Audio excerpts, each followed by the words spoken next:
কারো যদি শব্দবিহীন বায়ু আসে তাহলে সে যেন ওযু করে।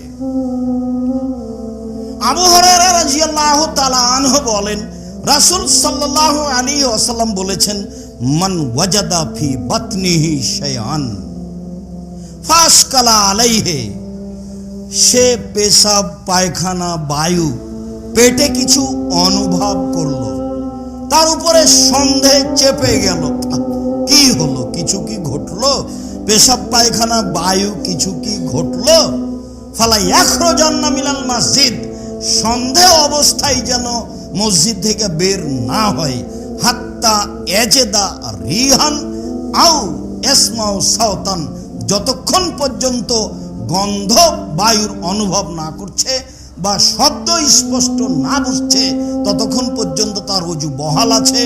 এই কথাটা আল্লাহ রাসূল শক্তভাবে বললেন এই জন্য যে যারা একটু মানসিক রোগে পড়েছে সে সালাত আদায় করতেই পারবে না। না, মনে হয় পেশাব আসলো, যে ঘন্টার ঘন্টা ঢেল নিয়ে চলছে, সন্ধ্যা পর্যন্ত থাকলে হবে না, যখনই ঢেল ফেলবে তখনই মনে হবে পেশাব আসলো, ও তো মানসিক রোগীর মধ্যে পড়ে গেছে। কাজে একবারে চূড়ান্ত হয় হ্যাঁ না হয় না। আল্লাহ রাসূল বলছেন, ফালা ইয়াখরুজান্না মিনাল মসজিদ, সে অবশ্যই মসজিদ থেকে বের হবে না ওযুর জন্য, হাত্তা ইয়াজিদা রিহান ইয়াসমাউ সাওতান, নগদ বায়ুর গন্ধ বুঝতে হবে, নগদ তাকে শব্দ কানে শুনতে হবে, নগদ কিছু নেই, বাকি নিয়ে কোনো আলোচনা নেই, যা আছে আছে, শয়তান যা, সর সর শয়তান যা, আচ্ছা আমার ওযু নেই তো নেই, আমি সালাত আদায় করব, যা আমার সালাত হবে না তুই এখান থেকে সর, মনে বলতে হবে আপনাকে বিপদে ফেলেছে। এগুলি হচ্ছে ওযু ভেঙে যাওয়ার কারণ। আরো আছে, পুরুষাঙ্গ বা স্ত্রী অঙ্গ স্পর্শ করলে ওযু ভেঙে যায় কি না, দিন রাতের অতীব গুরুত্বপূর্ণ কথা। বুসরা রাদিয়াল্লাহু তাআলা আনহা বলেন, রাসূল সাল্লাল্লাহু আলাইহি ওয়াসাল্লাম বলেছেন, ইযা মাসসা আহাদুকুম যাকারাহু ফালইয়াতাওয়াদ্দা, যখন তোমাদের কোনো পুরুষ বা নারী পুরুষাঙ্গ স্ত্রী অঙ্গ লজ্জা স্থান স্পর্শ করবে সে যেন ওযু করে, জরুরি আদেশ, ওযু করতে হবে। অত্র হাদিস এটাই বোঝায়, হাদিস সহিহ। চলেন পরের হাদিস দেখি। তালক ইবনে আলী রাদিয়াল্লাহু তাআলা আনহু বলেন, রাসূল সাল্লাল্লাহু আলাইহি সাল্লামকে জিজ্ঞাসা করা হয়েছিল, ইজা মাসসার রাজুলু যাকারাহু বাদা মা ইয়াতাওয়াদ্দা, কোন মানুষ যদি ওযু করার পরে পুরুষাঙ্গ বা স্ত্রী অঙ্গ লজ্জা স্থান স্পর্শ করে তাহলে কি তাকে ওযু করতে হবে? ফাকালা ওমা হাল হুয়া ইল্লা বাজাতু মিনহু, ওযু করতে হবে কেন, সেটা তো শরীরের একটা অংশ, ওযু করতে হবে না, ওযু করতে হবে কেন, সেটা তো শরীরের একটা অংশ, ওযু করতে হবে না। দুই হাদিস মুখামুখি হয়ে গেল, দুইটাই সহিহ। আমল কিভাবে হবে? যারা পৃথিবীতে মাযহাব মেনে চলে তার এক শ্রেণীর মানুষ বলেছে যে যেহেতু অংশ এটা শরীরের, ওযু করতে হবে না, এটাই চূড়ান্ত। হাদিসকে শক্তিশালী করার জন্য অনেক দলিল আদিল্লা পেশ করেছেন। আর এক শ্রেণীর মানুষ বলেছেন যদি হাত দিয়ে স্পর্শ হয় আর মধ্যে যদি কাপড় থাকে অন্তরাল, তাহলে ওযু করতে হবে না, অন্তরাল ছাড়াই যদি স্পর্শ হয় তাহলে ওযু ভেঙে যাবে। এক শ্রেণীর বিদ্বান এ কথা বলেন। মূলত ঘটনা কি? মূলত ওটাও নয় এটাও নয়, মূলত ঘটনা হাদিস দুটাই ঠিক, আর এইটা গ্রহণ করলে সহজ হবে। আলবানী রাহিমাহুল্লাহ এটাকেই সহজ এবং ঠিক বলে ঘোষণা দিয়েছেন। তা হলো এই, উত্তেজিত অবস্থায় যদি মানুষ তার পুরুষাঙ্গ বা স্ত্রী অঙ্গ স্পর্শ করে তাহলে ওযু ভেঙে যাবে, এ কথাই ঠিক। স্বাভাবিকভাবে যদি স্পর্শ করে তাহলে ওযু ভাঙবে না, এ কথাই ঠিক। আব্দুর রাজ্জাক সাহেব এই যে কথাটা শেষে বললেন, এর কোনো স্পষ্ট প্রমাণ কিছু পেশ করবেন?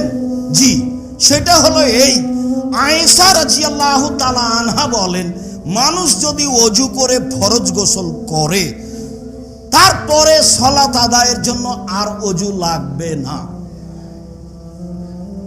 কাপড় ছাড়াই ফরজ গোসল করা যায়, তার একাধিক সহিহ হাদিস আছে।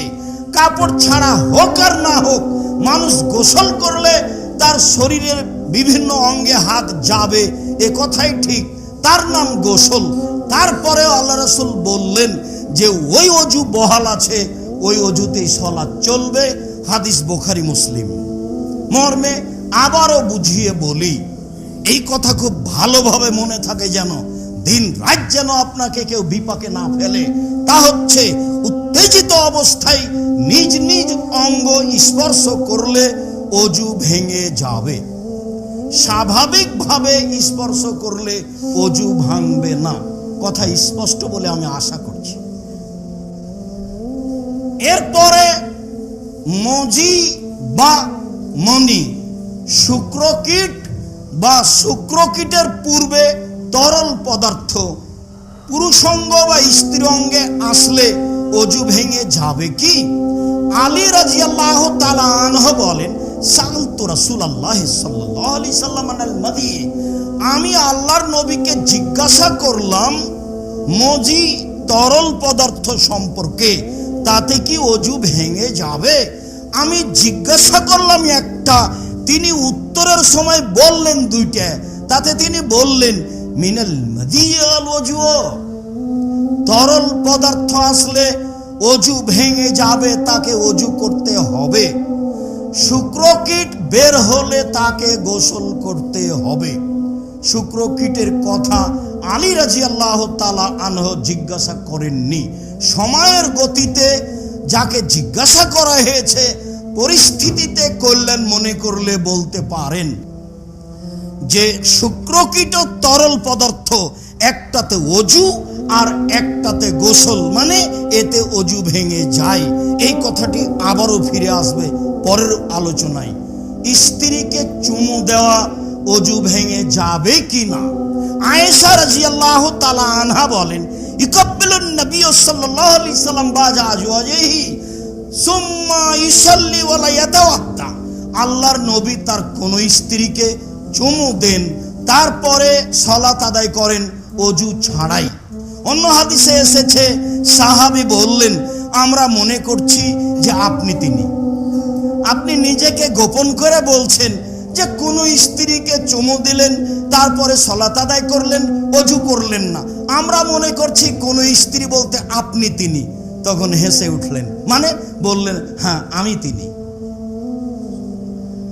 আব্দুল্লাহ ইবনে উমর রাদিয়াল্লাহু তাআলা আনহু বলেন, রাসূল সাল্লাল্লাহু আলাইহি ওয়াসাল্লাম বলেছেন, মান কাব্বালা ইমরাতাহু ওয়া জাসসাহা বিয়াদিহি ফালাইহিল ওযু, কেউ যদি স্ত্রীকে চুমু দেয়, কেউ যদি তাকে হাত দিয়ে স্পর্শ করে, তাহলে তাকে জরুরিভাবে ওযু করতে হবে। আলোচনা তো মুখামুখি হয়ে গেল, আগেরটার মতোই। একটা আল্লাহ রাসূল নিজে কাজ করে ওযু করলেন না, সালাত আদায় করলেন। আবার ঘোষণাতে আসলো যে ওযু তাকে করতেই হবে। তাহলে এরা পূর্বের আলোচনায় ফিরে যায়।